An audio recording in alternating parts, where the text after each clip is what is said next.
ছবির মতো সুন্দর রাজ্য কেরালা, জনপ্রিয় সেখানকার নয়নাভিরাম সৌন্দর্যের জন্য। পাহাড়, নদী, পাম গাছে ঘেরা স্নিগ্ধ এই সুন্দর উপভোগে প্রতি বছর হাজার হাজার পর্যটক ছুটে যান রাজ্যটিতে। তবে ভূমিধসের ভয়াবহতায় চিরচেনা কেরালা এখন ঢাকা পড়েছে বালু আর কাদামাটিতে। জুলাইয়ের শেষ দিকে রাজ্যটির ওয়েনাডের মুন্ডাক্কাই অঞ্চলের ভূমিধসে প্রাণ হারিয়েছেন ৩০০-র বেশি মানুষ। ২ থেকে ৩ কিলোমিটার এলাকা জুড়ে ধসে পড়া মাটির নিচে চাপা পড়ে আছেন অনেকে। ভেঙে পড়েছে রাস্তাঘাট। কেরালার সাম্প্রতিক ইতিহাসে এটি সবচেয়ে ভয়াবহ প্রাকৃতিক দুর্যোগ। শেকড় থেকে শিখরে।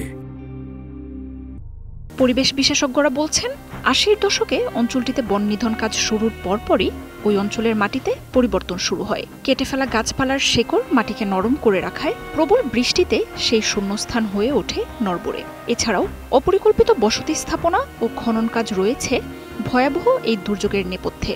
আরব সাগরের উষ্ণতা বৃদ্ধির কারণে দক্ষিণ ভারতের রাজ্যগুলোতে অল্প সময়ে অতি ভারী বর্ষণ প্রবণতা বাড়িয়ে তুলেছে। বৈশ্বিক উষ্ণতা বৃদ্ধিতে জলবায়ু পরিবর্তন সামনের দিনগুলোতে আরও ভয়াবহ হয়ে উঠবে। এর প্রভাবে ওয়েনাডের মতো অঞ্চলগুলোতে ভূমিধসের প্রবণতা আরও বাড়বে। ইন্ডিয়ান স্পেস রিসার্চ অর্গানাইজেশন ইসরোর প্রকাশিত মানচিত্র অনুযায়ী ভারতে ভূমিধসের ঝুঁকিতে থাকা শীর্ষ ৩০টি অঞ্চলের মধ্যে 10টি কেরালার, যেখানে ওয়েনাড রয়েছে 13তম স্থানে। ঝুঁকি তালিকায় রয়েছে তামিলনাড়ু, কর্ণাটক, গোয়া ও মহারাষ্ট্রের মতো রাজ্যগুলোও। বিভিন্ন গবেষণায় বারবার কেরালার ভূমিধসের ঝুঁকি সম্পর্কে সরকারকে সতর্ক করা হয়।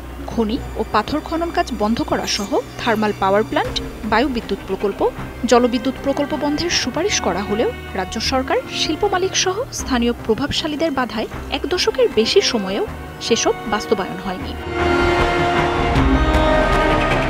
মার্জিয়া উপমা, ৭১।